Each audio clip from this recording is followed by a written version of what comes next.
విజయవాడ పశ్చిమలో ఉన్న కూటమి అభ్యర్థి నాన్ లోకల్ అని వైసీపీ అభ్యర్థి షేక్ ఆసిఫ్ అన్నారు. నియోజకవర్గాన్ని బెస్ట్ గా తీర్చిదిద్దుతానని కూటమి ఉమ్మడి అభ్యర్థి సుజనా చౌదరి చెబితే ప్రజలు అమాయకంగా నమ్మే పరిస్థితి లేదన్నారు. తాను పూర్తిగా లోకల్ కావటంతో ప్రజలు తననే ఆశీర్వదిస్తారంటున్న ఆసిఫ్ తో మా ప్రతినిధి హరీష్ ఫేస్ టు ఫేస్.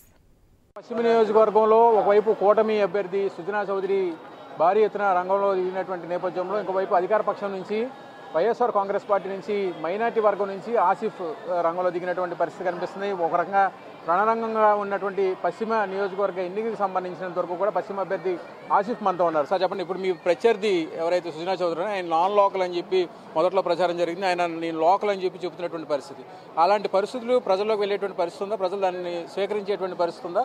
స్థానికుడిగా మీరేం చెప్తారు? ఈ స్థానిక ప్రజలందరికీ తెలుసు ఆయన ఎంతసేపటికి నేను లోకల్ అనే తలబాదుకున్నా ఇక్కడ ఎవరు నమ్మే స్థితిలో లేరు.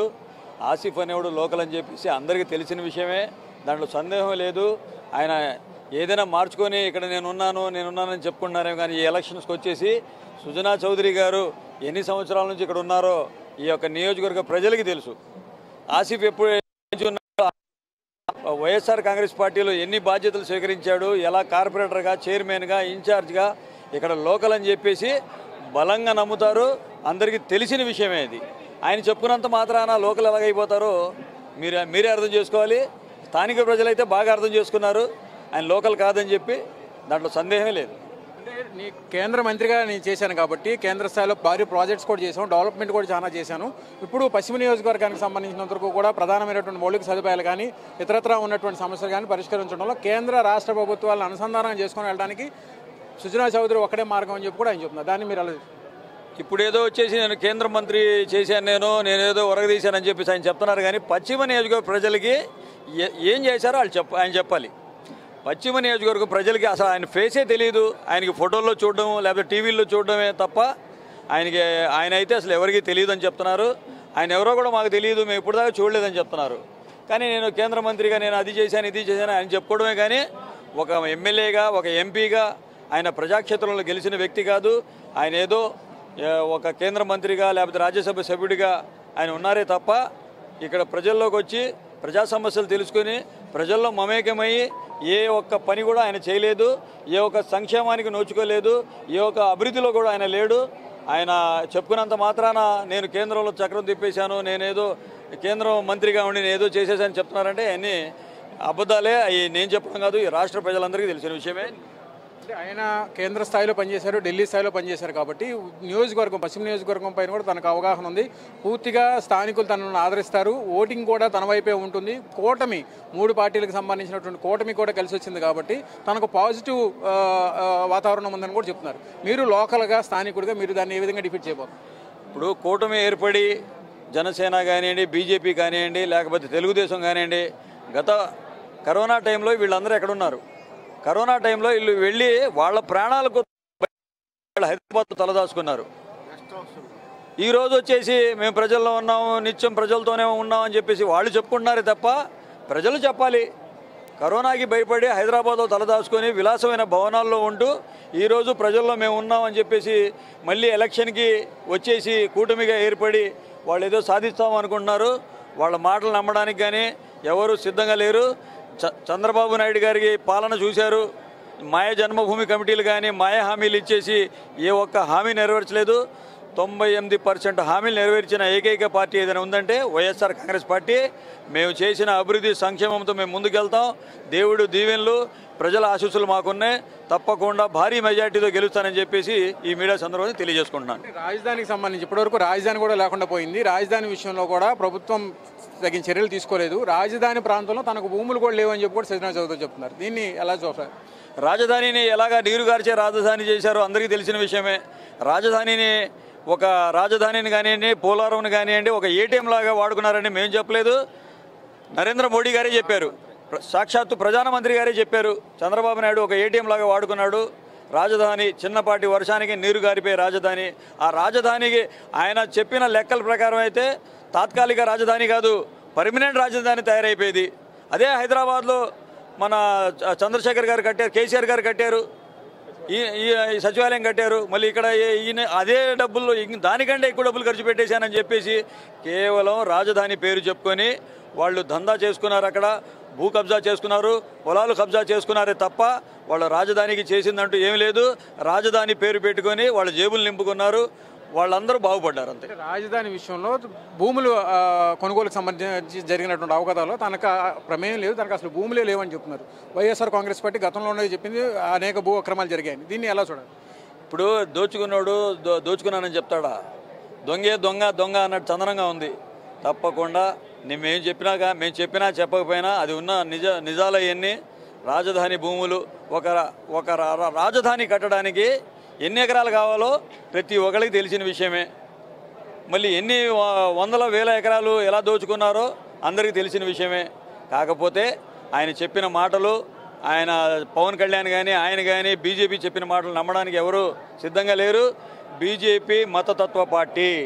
బీజేపీ ఏదైతే వైఎస్ రాజశేఖర రెడ్డి గారు ముస్లిం రిజర్వేషన్ ఇచ్చారో 4%, అది కూడా రద్దు చేస్తామని చెప్పి అమిత్ షా గారు చెప్పారు. ఇక్కడ మళ్ళీ వచ్చేసి సిఏఏ ఎన్ఆర్సీ మేము అమలు చేస్తామని చెప్తున్నారు. నల్ల చట్టాలు తేవడానికి చూస్తున్నారు. ప్రజలు గమనిస్తున్నారు. వాళ్ళు ఎలక్షన్కి పగటి వేషాలు వేసుకొని వస్తున్నారు అని ప్రజలందరికీ తెలిసిన విషయమే. నాయన స్థానికుడు అని చెప్పేసి భుజాలు బాదుకొని తల బాదుకున్నా సరే ఇక్కడ నమ్మే స్థితిలో ఎవరు లేరు. ఫైనల్గా కూడా చెప్పండి, పశ్చిమ నియోజకవర్గం అంటే వ్యాపార వర్తక వాణిజ్య కేంద్రానికి కేంద్ర బిందువు. కోస్తా జిల్లాలకు సంబంధించినటువంటి వ్యాపారం మొత్తం ఇక్కడి నుంచి బేస్ చేసుకొని జరుగుతుంది.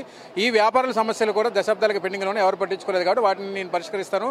ఆ బాధ ఏంటో నాకు తెలుసు అని కూడా సుజనా చౌదరి చెప్తున్నారు. మీరు అలా ఏమండి? ఇప్పుడు అనేక మాటలు చెప్తారు ఆయన. ఇప్పుడు మీ ఇంట్లో నీళ్లు రావట్లేదు, నేను నీళ్లు తెప్పిస్తానంటారు. లేకపోతే నేను మొత్తం గ్రాఫిక్ చేసి చూపించేస్తానంటున్నారు. మొన్న సుజనా చౌదరి గారు అంటున్నారంట పశ్చిమ నియోజకవర్గాన్ని సింగపూర్ చేసేస్తానని చెప్పి. చంద్రబాబు గారు చెప్పి ఆ చూపించి గ్రాఫిక్స్ అయిపోయింది. ఇప్పుడు సుజనా చౌదరి గారు మొదలుపెట్టారు. వ్యాపారస్తులకి అండగా నిలబడిన ప్రభుత్వం ఏదైనా ఉందంటే వైఎస్ఆర్ కాంగ్రెస్ పార్టీ ప్రభుత్వమే. అలాగే తెలుగుదేశం హయాంలో వ్యాపారస్తులు నానా ఇబ్బందులు పడ్డారు. ఇన్కమ్ ట్యాక్స్లో వాళ్ళని చెప్పి సేల్ ట్యాక్స్లు అని చెప్పేసి సేల్ ట్యాక్స్ ద్వారా అది లేదు ఇది లేదని చెప్పేసి నానా ఇబ్బందులు పడ్డారు. అదే వైఎస్ఆర్ కాంగ్రెస్ పార్టీ అధికారంలో వచ్చిన తర్వాత ఎక్కడైనా ఏదైనా మీరు సమస్య చూసారా? సేల్ ట్యాక్స్ వాళ్ళది కానీ ఏదైనా కానీ చూసారా? ఎట్టి పరిస్థితుల్లో వ్యాపారస్తులందరూ వైఎస్ఆర్ కాంగ్రెస్ పార్టీకి అండగా ఉన్నారు, ఉంటారు కూడా. తప్పకుండా ప్రజా సంక్షేమ పార్టీ ఇది, ప్రజల్లో మమేకమయ్యే పార్టీ. మీకు అందరికీ తెలిసిన విషయాలే. జగన్మోహన్ రెడ్డి గారు నిత్యం ప్రజల్లో ఉంటూ కరోనా కష్టకాలంలో కూడా నేనున్నానని భరోసా కల్పిస్తూ బెడ్లు కానివ్వండి, వ్యాక్సిన్ కానివ్వండి, అనేక సదుపాయాలు కల్పించి వైఎస్ఆర్ కాంగ్రెస్ పార్టీ నాయకులు, కార్యకర్తలు, అభిమానులు మొత్తం కరోనా సైతం లెక్క చేయకుండా, తన ప్రాణాలు సైతం లెక్క చేయకుండా వాలంటరీ వ్యవస్థ చాలా చక్కగా పనిచేసింది. వాళ్ళు ఒప్పుకున్నా ఒప్పుకోకపోయినా ఇవన్నీ నిజాలు. వాళ్ళు నిజాలు మాట్లాడలేరు, వాళ్ళు అబద్ధాలు మాట్లాడి మళ్ళీ ముందుకు వస్తామని చూస్తున్నారు. వాళ్ళకి ఎవరు నమ్మే స్థితిలో లేరు ఈ ఆంధ్ర ప్రజలు. దానికి బలంగా నేను చెప్తున్నాను. ఏదో ఎలక్షన్స్ వచ్చినాయి మళ్ళీ కనబడతారు, మళ్ళీ ఆయన దగ్గర ఉన్న డబ్బు ఏదో వెదజల్లుతాను అంటున్నారు, కానీ అవన్నీ గ్రాఫిక్స్ లాగానే ఉన్నాయి. మళ్ళీ ఎలక్షన్ అయిపోగానే మూటామూలి సర్దుకోవడం, మళ్ళీ వెళ్ళిపోవడం, ఇవన్నీ తెలిసిన విషయాలే. ఈరోజు ప్రజలు అమాయకులు కాదు, ప్రజలు బాగా తెలివైన వాళ్ళు ఆలోచించే ఓటేస్తారు. ఆ టయానికి పబ్బం గడిచిన 5 సంవత్సరాలు ప్రజలకు అందుబాటులో ఉండే ప్రభుత్వం ఏది? 5 సంవత్సరాలు ప్రజా సంక్షేమం కోరే ప్రభుత్వం ఏది? 5 సంవత్సరాలు అభివృద్ధి చేసిన ప్రభుత్వం ఏది? ఈ రాష్ట్ర ప్రజలకి బాగా తెలుసు. ఎవరు ఎన్ని కుట్రలు కుతంత్రాలు చేసినా వైఎస్ఆర్సీపీ ప్రపంచాన్ని ఎవ్వరు ఆపలేరు. తప్పకుండా విజయవాడ పశ్చిమ నియోజకవర్గంలో వాళ్ళందరూ వస్తారో లేకపోతే కూటమితో వస్తారో, ఎవరు ఎలాగ వచ్చినా సరే వైఎస్ఆర్సీపీ జెండా ఎగరవేయడం ఇక్కడ ఖాయం. పశ్చిమ నియోజకవర్గంలో ఇక్కడ భారీ మెజార్టీతో గెలిచి జగన్ అన్నకి ఈ యొక్క సీటును నేను కానుగ్గా ఇస్తానని చెప్పేసి ఈ మీడియా సంస్థ తెలియజేస్తాను. ఫైనల్గా ఒకటే, విజయవాడ వెస్ట్ని బెస్ట్ నియోజకవర్గంగా చేస్తానంటున్నారు. దాని మీద మీ ఫైనల్ కామెంట్? ఇప్పుడు ఆల్రెడీ వైఎస్ఆర్ కాంగ్రెస్ పార్టీ వచ్చిన తర్వాత మోడల్ డివిజన్గా, బెస్ట్ డివిజన్గా తీర్చిదిద్దారు. ఎక్కడైతే కొండ ప్రాంతం పై భాగాన ఆయనకి వెళ్ళమని చెప్పండి. ముందు కొండ పై ప్రాంతాన్న వెళ్ళి చూడమని చెప్పండి ఎంత అభివృద్ధి జరిగిందో. కింద రోడ్ షోలు చేసుకొని తిరిగితే కాదు, కొండ పై ప్రాంతం వెళ్ళి పేదవాడి బాధ ఏంటి, పేదవాడికి ఎటువంటి సదుపాయాలు కల్పించారు, పేదవాడికి కొండ పై ప్రాంతాన వెళ్ళి ఎంత సంక్షేమం అందించారో అవి చూడమని చెప్పండి, చూసి మాట్లాడమని చెప్పండి. కొండ పై ప్రాంతానికి కూడా కోట్లాది రూపాయలు ఖర్చు పెట్టి అభివృద్ధి చేశాం, కోట్లాది రూపాయలతో సంక్షేమం చేశాం. ఓటు అడిగే హక్కు వైఎస్ఆర్ కాంగ్రెస్ పార్టీకే ఉంది, మరి ఏ పార్టీకి లేదని చెప్పేసి నేను ఈ మీడియా సందర్భంగా తెలియజేసుకుంటున్నాను. మొత్తం మీద విజయవాడ వెస్ట్లో లోకల్ నాన్ లోకల్కి సంబంధించి వస్తున్నటువంటి అభ్యర్థులకు సంబంధించినటువంటి పోటీకి సంబంధించినటువంటి ప్రచారం ఒక ఎత్తు అయితే, నియోజకవర్గంలో కనీసం కొండపైన మెట్లు కూడా ఎక్కలేనటువంటి స్థితిలో సుజనా చౌదరి ఉన్నారని చెప్పి వైఎస్ఆర్ కాంగ్రెస్ పార్టీ అభ్యర్థి ఆసిఫ్ ఆరోపిస్తున్నారు. కెమెరా పర్సన్ కిషోర్తో హరీష్, ఐ న్యూస్, విజయవాడ నుంచి. నా పేరు Vengala Reddy, YSR Congress party senior నాయకులు. సుజనా చౌదరి గారు ఏదో అతను ఒక పెద్ద పారిశ్రామికవేత్త అని బ్యాంకులను దోసేసి విజయవాడ వెస్ట్ని ఏదో నేను మోడల్ సిటీ చేస్తా, ఆయన మళ్ళీ దోసుకోవటానికి వచ్చాడు.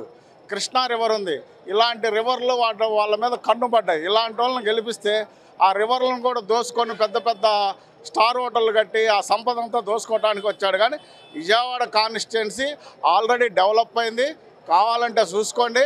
మా ఎమ్మెల్యే గారు, మా పశ్చిమ నియోజకవర్గం ఎమ్మెల్యే గారు గణపతిరావు రోడ్డు చూసుకోండి మీరు ఒకసారి. ఐరన్ యార్డ్లో రోడ్లు చూడండి, వ్యాపార వర్గాలకి. ఎక్కడైనా విజయవాడలో రోడ్లు మౌలిక సదుపాయాలు కల్పించింది మా ప్రభుత్వంలో జరిగింది, కానీ వాళ్ళ ప్రభుత్వంలో ఇంతవరకు ఏం జరగల.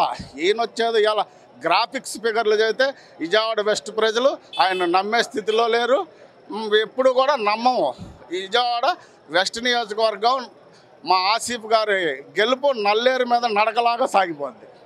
బ్యాంకులే తీసుకున్న డబ్బులు వాళ్ళకి కట్టేసి ఆ పేద ప్రజలకు లోన్లు బుల్లు తీసుకున్నారు కదా, వాళ్ళు బాగుపడతాడు చేసి అప్పుడు వచ్చి ఎలక్షన్లు నిలబడి మేము ఏదైనా చేస్తామంటే ప్రజలు నమ్ముతారు.